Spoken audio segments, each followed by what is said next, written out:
Пока вы меняете номера, чтобы спрятаться, система только что получила инструмент, для которого это больше не имеет значения. Я бывший сотрудник второй службы ФСБ, моя личность, а также документы, включая контракт со службой, подтверждены независимыми международными изданиями, такими как New Lines Magazine, а также независимыми расследовательскими центрами. Ссылки в описании канала. По роду службы я видел, что реально попадает на экран оперативника, когда речь идет о вашем телефоне. Досмотрите до конца, расскажу и то, что можно сделать, если вам действительно есть что скрывать. Прежде чем пойти дальше, если это первое мое видео, которое вы смотрите, я показываю эту систему не со стороны, а изнутри, потому что сам в ней проходил службу. Такого разбора не дает никто, потому что для этого нужно было там быть.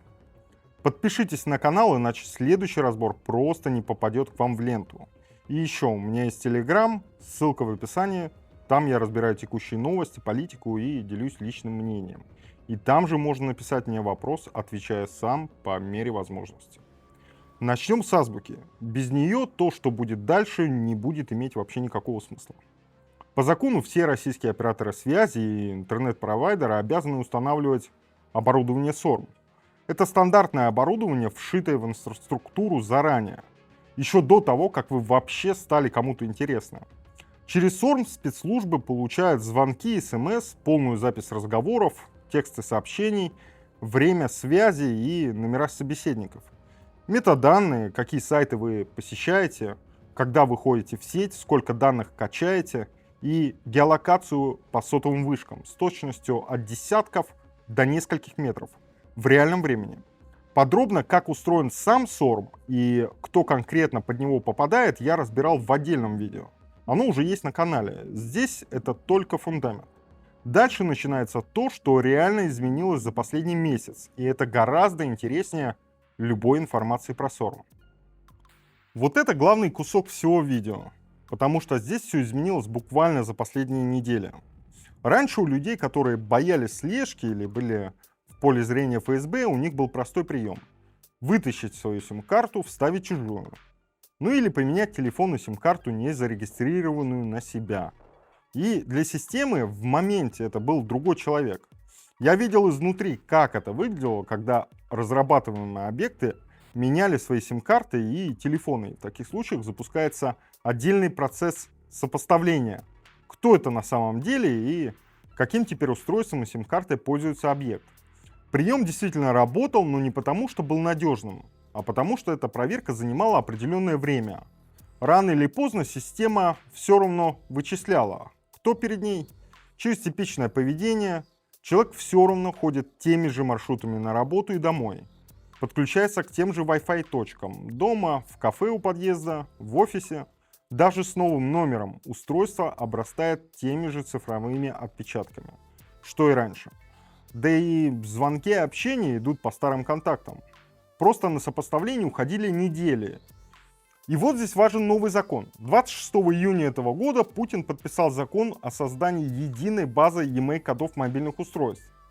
Официально часть пакета мер против кибермошенничества, серого импорта техники, а отдельно против использования телефонов в качестве компонентов беспилотников. Но смысл закона шире любой из этих официальных причин. E-mail — это номер конкретного аппарата, не привязанный к номеру телефона. Операторов обязывают в течение часов передавать в базу данные о том, какая сим заработала в каком устройстве. Часы, ни недели, ни месяцы. Значит, сменить номер, сменить сим-карту, сменить оператора, устройство, система все равно продолжает узнавать. И узнает почти сразу. Меняется симка, но не меняется владелец. Закон не создает саму возможность идентификации. Я только что объяснил, что она и так уже существовала. Меняется скорость. То, что раньше требовало недель на сопоставление маршрутов и точек доступа, теперь происходит почти мгновенно. Потому что аппарат считывается системой напрямую и не восстанавливается через анализ поведения постфактум. И деталь, которую в новостях практически не освещают. По данным профильных изданий, разработку этой базы Минцифры вело по рекомендации самой ФСБ. Но есть по-прежнему хорошая новость. Содержание зашифрованной переписки таких мессенджеров, как Signal или других защищенных мессенджеров, на сегодня взломать напрямую не удается. Плохая новость: системе это почти не нужно, чтобы понимать, с кем вы общаетесь и встречаетесь. У операторов связи есть биллинговые системы. Изначально они ведутся просто для тарификации звонков, но именно они хранят детальную историю. К какой вышке подключался телефон в каждый момент времени, а значит, где именно находился человек с точностью до конкретного места и времени. На основе этих данных строится не просто точка на карте, а маршрут, весь путь передвижения человека за день, за неделю, за месяц, куда он ходит регулярно, где задерживается дольше обычного, какие места посещает вместе с другими конкретными телефонами.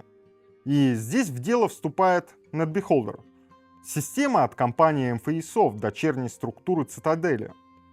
Она не читает вашу переписку, но через анализ метаданных и глубокую проверку она строит граф связей. Кто с кем контактирует, как часто, регулярно или разово, передан ли файл, был ли голосовой звонок. Один из самых точных инструментов здесь сопоставление местоположений двух телефонов. Представьте, два человека ни разу не переписывались за месяц. Но каждый вторник их телефоны фиксировались в одной точке на 2 часа. Для системы это не совпадение, эта встреча зафиксирована без единого сообщения между ними. Это и есть построение социального графа.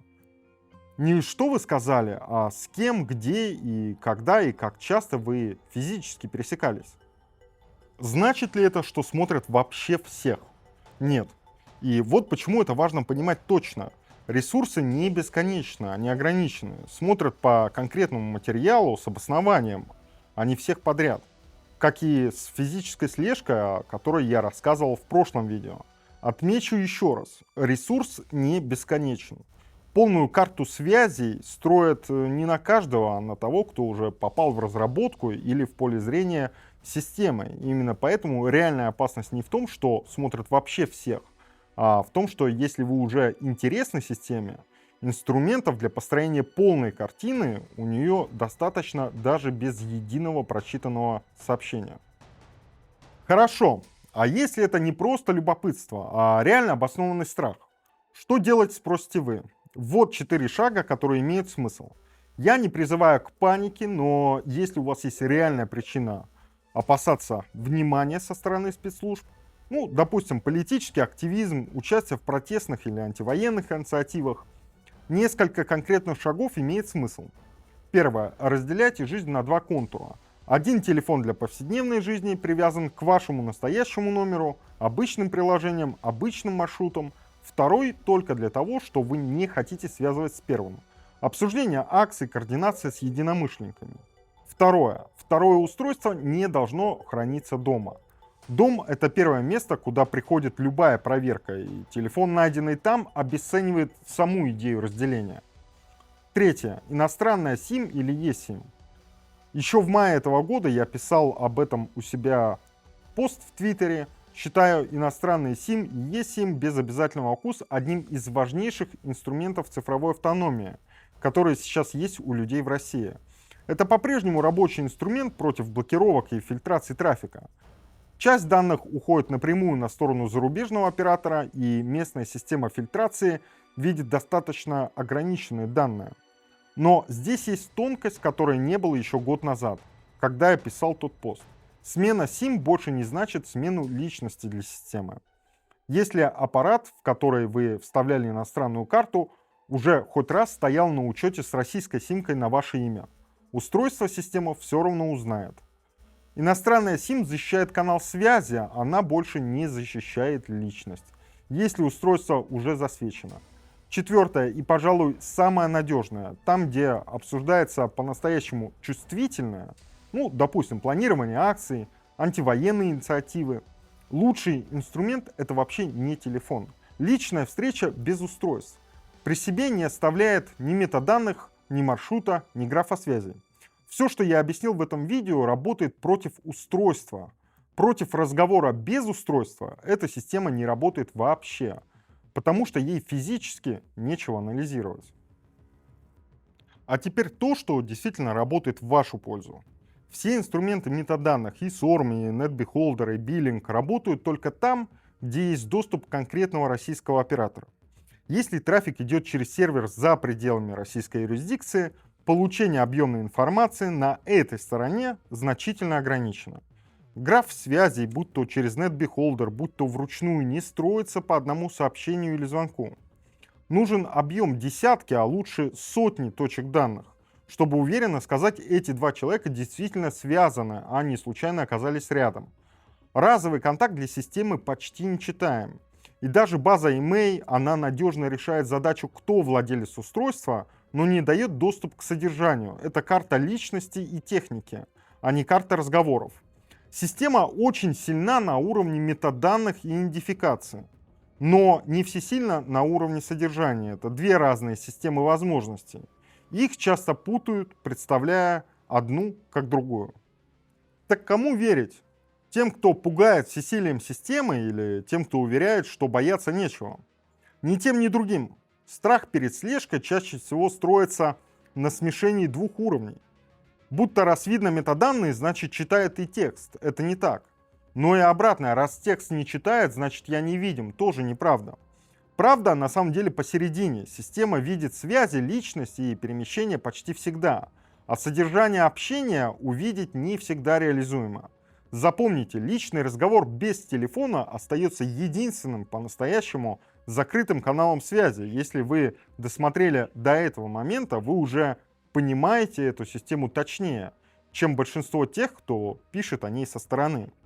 Подпишитесь, следующий разбор выйдет скоро, и без подписки вы его, скорее всего, не увидите у себя в ленте. С вами был Вадим Майоров. Берегите себя. До новых встреч.